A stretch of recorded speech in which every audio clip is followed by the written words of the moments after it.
اعوذ باللہ من الشیطان الرجیم بسم اللہ الرحمن الرحیم۔ میں ملک یاسین خان، ماہر وظائف ذکر و اذکار و روحانیات، آپ کی خدمت میں آج ایک میں عمل پیش کرنے جا رہا ہوں جس کا کام ہے جادو سے نجات۔ جیسا کہ ہم جانتے ہیں جادو ایک بہت بڑا مسئلہ ہے، جس پر بھی ہو جائے اس انسان کا دل دماغ اس انسان کے قبضے میں چلا جاتا ہے جو جادو کروانے کی خواہش رکھتا ہے، جس وجہ سے جو اس کے دل میں خواہش ہوتی ہے، ارمان ہوتا ہے، وہ پورا کرتا ہے۔ اور بیسیکلی جادو کا کام انسان کا دل اور دماغ کو شیطان کے قبضے میں ڈالنا ہوتا ہے، جس میں انسان حلال اور حرام کا فرق بھول جاتا ہے۔ انسان دینداری، نیکوکاری، عاجزی اور انکساری سب چیزوں کو معمولی سی چیز سمجھتا ہے اور وہ دنیا کو اپنے لیے اہم چیز سمجھتا ہے، جس کا کام جادو ہوتا ہے۔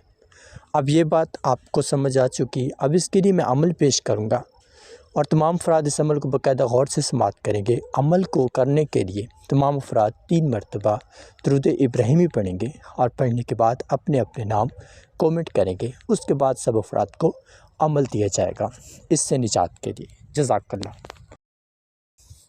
ابھی آپ کے سامنے پہلے حصے کے اندر جادو کے متعلق رہنمائی پیش کی گئی کہ جادو کا کیا کام ہوتا ہے، وہ کس طریقے سے انسان کی زندگی کو افیکٹ کرتا ہے۔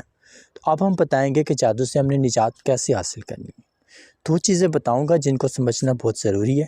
جادو ہمیشہ انسان کی 2 غلطیوں کی وجہ سے ہوتا ہے۔ پہلی غلطی جب انسان بہت زیادہ حد تک ضرورت سے زیادہ اپنے مائنڈ کو نیگیٹو رکھتا ہے، اور دوسری غلطی جب انسان بہت زیادہ بے ادب اور بے شعوریت کا شکار ہوتا ہے، تو اس پیس کے اوپر جادو کا اثر چل جاتا ہے۔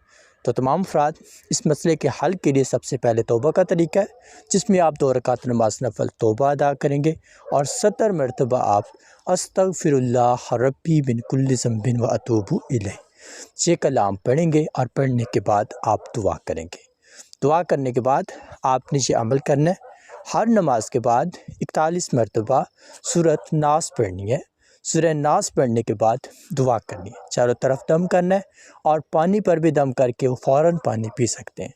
ہر نماز کے بعد یہ عمل کریں گے۔